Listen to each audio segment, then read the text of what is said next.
18 శక్తిపీఠాల్లో ఒకటైన కామాఖ్య టెంపుల్ని దర్శనం చేసుకుందాం. మేము కోల్కతా నుంచి కామాఖ్య వెళ్ళాం. మార్నింగ్ 10 వరకు రీచ్ అయ్యాం. రూమ్ తీసుకొని ఫ్రెష్ అయ్యి 1కి అలా అన్నప్రసాదాలయంలో లాంచ్ చేసాం. ఆ తర్వాత దర్శనంకి అయితే వెళ్ళాము. ఇదే దర్శనంకి వెళ్ళే దారి. ఇక్కడ సుమారు 40 స్టెప్స్ వరకు అయితే ఉంటాయి. చూస్తున్నారు కదా, ఇదే మెయిన్ గోపురం అండ్ ఇది వచ్చేసి మెయిన్ ఎంట్రన్స్. అమ్మవారి దర్శనం చేసుకోవడానికి మనకి 4 వేస్ ఉంటాయి. ఫస్ట్ వచ్చేసి ఫ్రీ దర్శనం.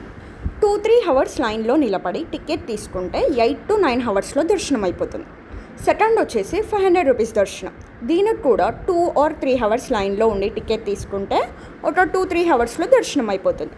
అండ్ ఈ టికెట్స్ ఇచ్చేవి కూడా పర్టిక్యులర్ టైమ్ స్లాట్స్లోనే ఇస్తారు, డే అంతా ఇవ్వరు. అండ్ థర్డ్ వచ్చేసి పండిట్స్ దగ్గర టికెట్ తీసుకోవడం. సేమ్ 500 రూపీస్ టికెట్స్నే వీళ్ళు 1500-2000కి అలా సేల్ చేస్తారన్నమాట. టెంపుల్ ఎంట్రన్స్ దగ్గరనే పండిట్స్ ఉంటారు, వాళ్ళని అడిగితే వాళ్ళు మనకి టికెట్స్ ఇస్తారు.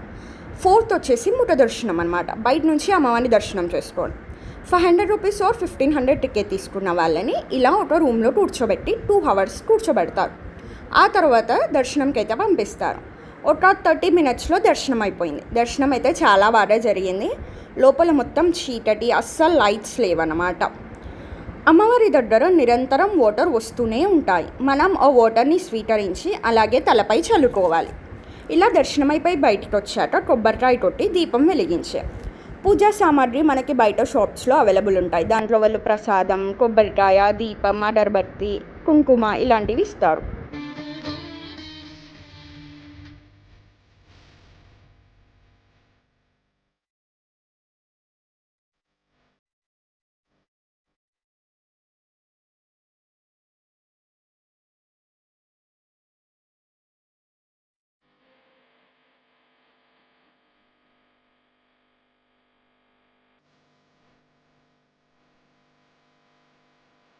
అలా కొంచెంసేపు అమ్మవారి సన్నిధిలో కూర్చొని ఆలయ ప్రాంగణంలో ఉన్న కోనేరును దర్శించుకున్నాం.